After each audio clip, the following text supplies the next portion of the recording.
안녕하세요. 스마트 헬스케어 사례 분석과 서비스 기획에 대해서 발표하겠습니다. 저희는 신문기, 안태규, 최예름 팀입니다. 우선 발표 순서를 간단히 설명드리겠습니다. 스마트 헬스케어 서비스의 동향과 디바이스 연구개발 동향, 그리고 데이터 관리 시스템에 대해 설명드리겠습니다. 이를 기반으로 한 의료 서비스와 건강관리 서비스, 그리고 적용을 위해서 인허가 제도와 시장 진입에 대해서 알아보겠습니다. 핏빛을 활용한 임상 연구 사례에 대해서 조사하고 프로젝트 목표와 배경 지식, 그리고 핏빛 활용 방법과 아키텍처 구상에 대해서 설명드리겠습니다. 첫 번째는 스마트 헬스케어 서비스 동향입니다. 전 세계적으로 고령화가 진행되고 있으며 젊은 층에서도 만성 질환이 나타나고 있습니다. 이로 인해 의료비 부담 증가와 국가적인 부담이 증가하고 있습니다. OECD 국가에서 인구 고령화가 진행되고 있음을 보여주는 통계 자료입니다. 노인 인구 비율이 가장 높은 일본에서는 28%를 넘었습니다. 또한 아래에 있는 GDP 대비 공공사회복지 지출에서 1순위를 차지하고 있는 프랑스의 경우 30%를 넘어갔습니다. 인구 고령화로 인하여 복지 부담이 증가할 것입니다. 이로 인해 헬스케어 서비스 시장이 확대되고 있습니다. 2019년 헬스케어 관련 IoT 디바이스 사용량은 1억 4,200만 개를 돌파하였습니다. 다양한 종류의 헬스케어 서비스가 등장하였고, 이는 서비스 산업의 성장과 병행되었습니다. 질병 치료에서 예방과 관리 트렌드로 변화하였습니다. 이러한 헬스케어 서비스의 단점이 존재합니다. 현재는 폐쇄형 플랫폼으로 운영되는 경우가 많습니다. 기업 A와 기업 B는 각각의 다른 고유한 기술로 개발되었기 때문에 표준이라는 것이 없습니다. 앞으로는 국제 표준 네트워크 구조를 따르는 등 이러한 표준에 근거하여서 개발이 되어야 합니다. 표준 네트워크의 경우는 IoT 디바이스와 백엔드로 나눠집니다. IoT 디바이스는 센싱 데이터 정보를 게이트웨이로 전송하고 백엔드는 센싱된 데이터 및 자원을 효율적으로 관리합니다. 아래는 그 구체적인 기술 예시라고 보시면 됩니다. 두 번째는 웨어러블 디바이스의 연구개발 동향입니다. 헬스케어 디바이스는 사용 목적에 따라 웰니스 디바이스와 치료 목적의 디바이스로 나뉠 수 있습니다. 또한 형태에 따라서는 사람들이 많이 사용하는 손목시계형과 그리고 뇌 근처에 착용하는 디바이스, 그리고 다른 신체 부위에 착용하는 디바이스로 나뉘어집니다. 헬스케어 웨어러블 기반 생체 신호 측정에서는 주의할 부분이 있습니다. 바로 동잡음입니다. 이는 전극의 움직임에 의해 발생되는 신호의 왜곡 현상입니다. 이를 줄이기 위해서 움직임 센서와 온도 센서, 임피던스 센서를 활용하게 됩니다. 잡음 필터링 기술, 비정상 신호 검출 및 제거 기술이 발달하고 있습니다. 또한 인공지능 알고리즘으로 임상적으로 유의미한 패턴을 추출하기도 합니다. 세 번째는 데이터 관리 시스템입니다. 국내의 공공기관에서는 마이 헬스웨이나 나의 건강관리, 그리고 국내 민간에서는 서울대병원과 세브란스병원의 마이케어 시스템, 그리고 국외 공공에서는 블루버튼 이니셔티브, 그리고 헬스케어 서비스, 테스트베드,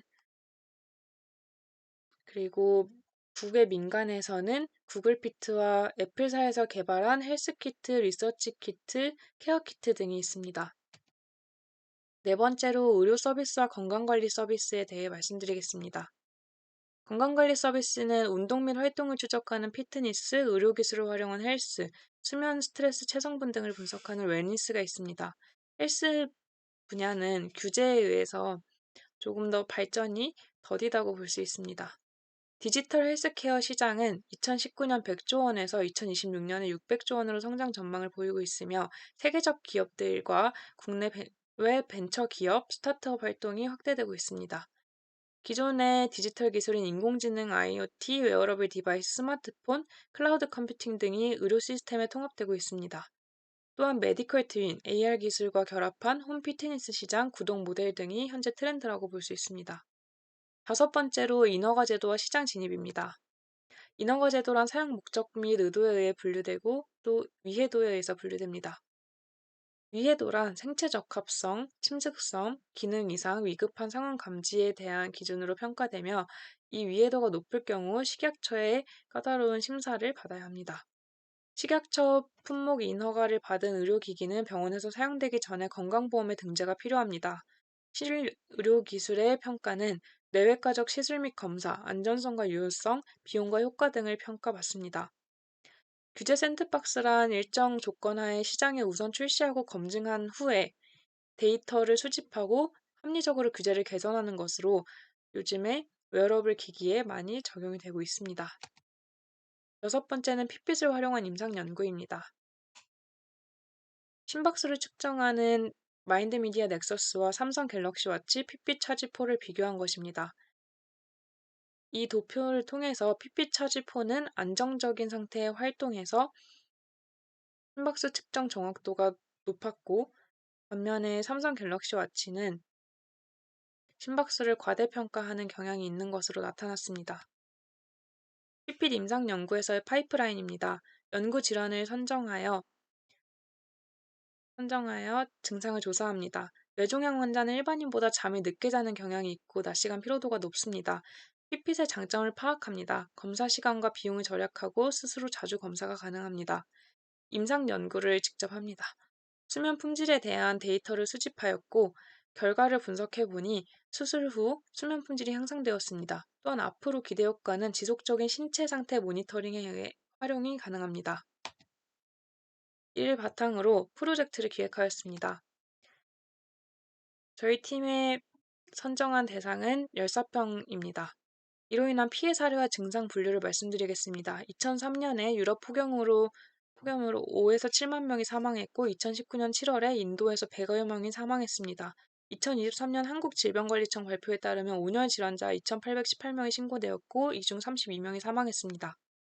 그리고 일본의 급성의학학회에서는 열사병의 단계를 3단계로 분류하였으며 이러한 증상을 바탕으로 핏빛을 활용한 열사병 증상 감지 방법을 마련하였습니다. 심박수는 헐트레이트 트래킹 기능을 이용하여 60에서 100회 범위를 넘어나면 이상 상태로 분류할 것입니다. 산소 포화도는 SpO2 트래킹 기능을 활용하여 산소 포화도가 95% 이하이면 이상 상태입니다. 피부 온도는 스킨 템퍼러처 베리에이션 기능을 이용하여 40도 이상이면 이상 상태입니다. 호흡수는 브레딩 레이트를 이용하여 12에서 20회를 벗어나면 이상 상태입니다. 혈당은 블루드 글루코스 트래킹 기능을 활용하여 저혈당이면 이상 상태로 분류하였습니다. 여덟 번째로 핏빛 활용 방법 및 아키텍처 구상입니다. 데이터 입력 장치인 핏빛, 데이터 분석 프로세스, 출력 장치, 라즈베리 파이로 구성한 모니터로 구성됩니다. 핏빛의 5가지 측정 지표와 GPS 정보를 받아서 측정 지표 중 2개 이상이 이상 지표이면 열사병 의심 환자로 분류합니다. 또한 GPS를 통해서 의심 환자가 빠르게 증가하는 지역을 감지합니다.